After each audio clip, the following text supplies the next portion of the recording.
What's up everyone and welcome back to the MMA Zone. Today, let's get started with Leon Edwards reacts to Jorge Masvidal versus Gilbert Burns fight. With UFC welterweight champion Leon Edwards set to defend his title against Kamaru Usman at UFC 286, we could very well see the stars align for a showdown between Rocky and the BMF Jorge Masvidal. After UFC President Dana White revealed that Masvidal would be fighting number 5 ranked welterweight Gilbert Burns at UFC 287, Edwards appeared on the MMA Hour, where he reacted to the news, explaining what the fight means for the division. According to the champion, if he emerges victorious over Kamaru Usman in London, and Masvidal emerges victorious from his UFC 287 clash with Burns in April, he would welcome a showdown with his longtime rival. Yeah, for sure. If he go out there and beat Gilbert, I think that's the fight to make, you know. It's been a long time brewing, 3-4 years brewing, so let's get in there and settle it once and for all, and yeah, go from there. With that being said, however, the champion revealed that he isn't confident Masvidal even gets the win over Burns. In the midst of a 3-fight skid, Masvidal finds his back against the wall going into the fight. While a win could put him right in the mix for a title shot with Edwards, given their rivalry, a loss could see his recent free fall continue with no end in sight. With the stakes being so high, Kamaru Usman could of course play spoiler to both men's plans and avenge the brutal 5th round knockout loss in their UFC 278 fight. Currently, the odds have Usman sitting as a pretty comfortable -245 favorite on DraftKings compared to Edwards plus 205 underdog status. Although Rocky has no shortage of confidence going into the rematch, given that he has never lost in the UK across his amateur and professional career, the former pound-for-pound kingpin is out for revenge. How do you think the trilogy fight between the two plays out? Will the Nigerian Nightmare be able to avenge the loss? Or will Edwards prove that the win wasn't a fluke? Drop your predictions in the comments below. Sean O'Malley reacts to recent Conor McGregor allegations. Bantamweight #1 contender Sugar Sean O'Malley finds the recent allegations against Conor McGregor pretty hard to believe. The former 2-division champion was accused of striking a woman multiple times on his yacht, forcing her to jump overboard for fear of her own safety. After a Red Cross boat picked her up, she eventually made her way from Ibiza back home to Dublin. Fast forward 6 months, and now Irish authorities are investigating the matter while the Notorious One continues to train for a rumored comeback this year. During a recent episode of his Bro Malley podcast, Sugar Sean weighed in on the allegations, saying, also supposedly getting sued for kicking a girl in her chest into the ocean. It's like, dude, was she talking? Did she deserve it? No, it's who knows. It's so hard to believe. First of all, what girls say, you know what I mean? No, it's hard to believe when someone's talking about someone so famous and so rich. Yeah. It's like, did he do that? Or was that girl drunk and she farted and, ow, you know what I mean, fell? Who knows?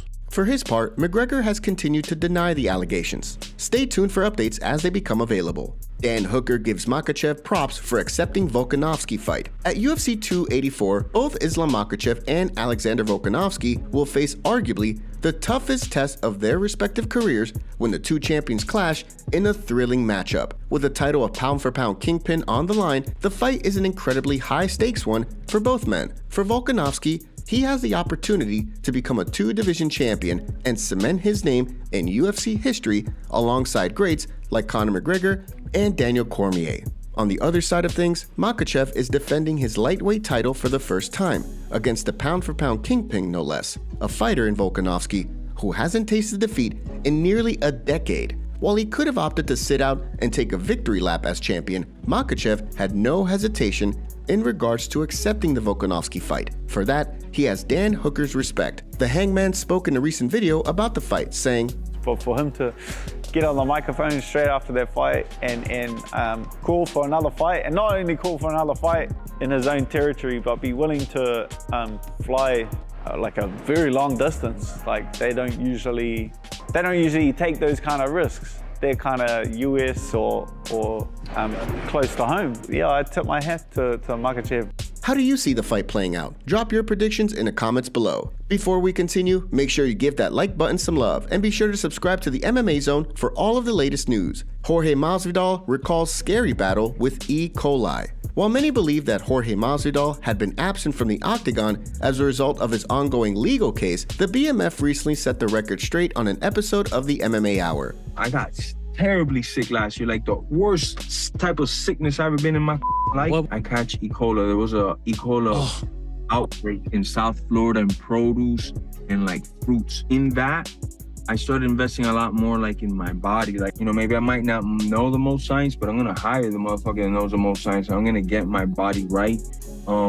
I think in like 9 weeks from now, I'm gonna be at Super Saiyan somebody up mode.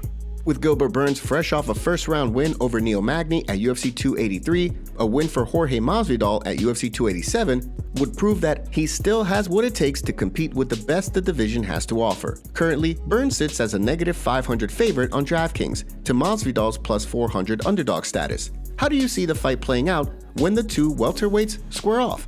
Will Masvidal be able to get the job done and snap his losing streak? Or will Burns continue his quest for another crack at the title? Drop your predictions in the comment section below. Nick Diaz thinks he could have been two-division champion. The fight community recently celebrated the 12-year anniversary of one of the most iconic wins of all time, Nick Diaz's win over Evangelista Cyborg Santos under the Strikeforce banner, where the Stockton superstar defended his welterweight title for the second time.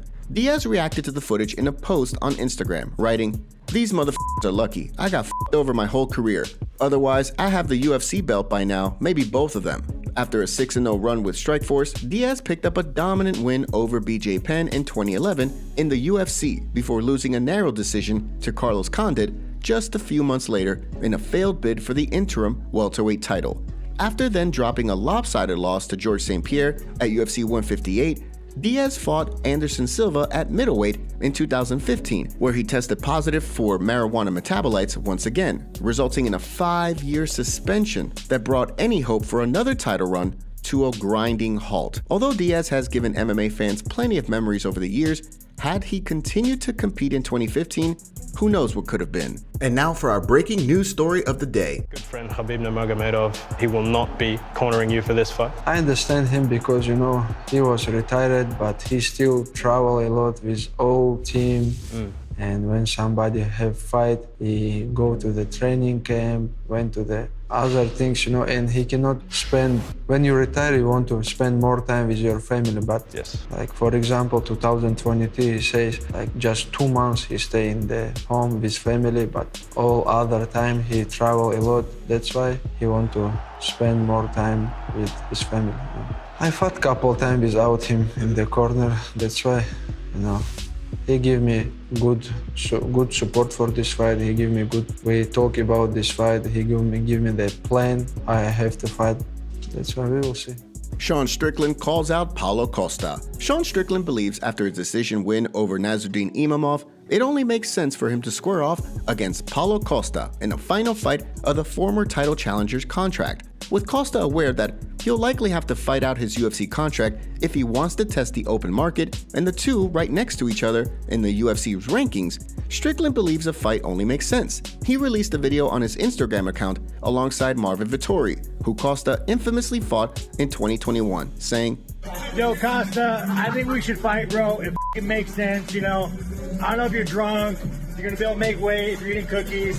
Let's make this happen." While a fight between the two does seem to make sense, former middleweight champion Robert Whittaker recently revealed that the UFC is targeting a rescheduled date for his showdown with Costa after the Brazilian fighter and the UFC failed to reach an agreement for the fight at UFC 284. Although the fight had seemingly been official, after it fell through the first time, Costa revealed that it was never actually on.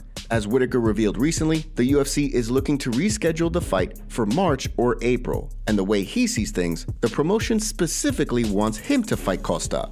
Considering the Reaper was understandably frustrated by the fight falling through at UFC 284, it seems unlikely as though the UFC would take the Costa fight away from him if there are in fact negotiations taking place behind the scenes. With Strickland eager to fight, he could have a hard time finding a willing opponent. As the number 7 ranked fighter at 185 pounds, everyone ahead of him in the rankings, except for Costa and Whittaker, has a fight booked. Who do you want to see Strickland fight next? Play matchmaker in the comments below. Today's video was packed with some juicy stories from the fight world. What are your thoughts about what's going on in MMA? Don't forget to smash the like button and subscribe to the MMA Zone to see more videos just like this. See you next time.